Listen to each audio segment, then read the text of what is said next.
യഥാർത്ഥ ചങ്ങാതി. ഒരിടത്ത് ദയാലുവായ ഒരു മുയലുണ്ടായിരുന്നു. അവൻ എല്ലാ മൃഗങ്ങളെയും സഹായിക്കുമായിരുന്നു. മറ്റു മൃഗങ്ങളൊക്കെ അവനെ ഏറെ പുകഴ്ത്തുകയും ചെയ്തു. ഒരിക്കൽ പാവം മുയൽ ക്യാരറ്റും തേടി നടക്കുമ്പോൾ വേട്ടനായ്ക്കൾ അവന്റെ മേൽ ചാടി വീണു. മുയൽ ജീവനും കൊണ്ട് ഓടി, പിന്നാലെ നായ്ക്കളും. അവസാനം മുയൽ ഒരു കുറ്റിക്കാട്ടിനുള്ളിൽ ഒളിച്ചിരുന്നു.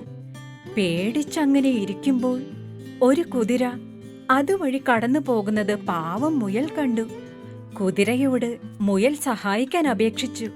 അപ്പോൾ കുതിര പറഞ്ഞു, ഞാൻ നിന്നെ സഹായിക്കുമായിരുന്നു, പക്ഷേ എനിക്കിപ്പോൾ അത്യാവശ്യമായി ഒരു ജോലി ചെയ്യാനുണ്ട്.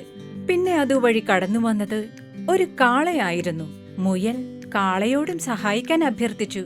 എനിക്ക് നിന്നെ സഹായിക്കാൻ ഇഷ്ടമാണ്, പക്ഷേ എന്റെ കുടുംബം എന്നെ കാത്തിരിക്കുന്നുണ്ട്. ഞാൻ ഇപ്പോഴേ വൈകി. പല മൃഗങ്ങളും അതുവഴി വന്നു.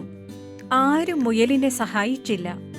മുയൽ ഓർത്തു, എനിക്ക് കഴിയുമ്പോഴൊക്കെ ഞാൻ മറ്റുള്ളവരെ സഹായിച്ചു, പക്ഷേ എന്നെ സഹായിക്കാൻ ആരും വന്നില്ല. അപ്പോഴാണ് ഒരു പരുന്ത് ആ വഴി പറന്നു വന്നത്.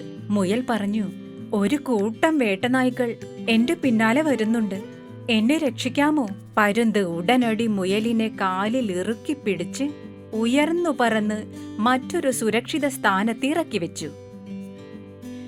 നല്ല പ്രവൃത്തിക്ക് നല്ല ഫലം ഉറപ്പ്.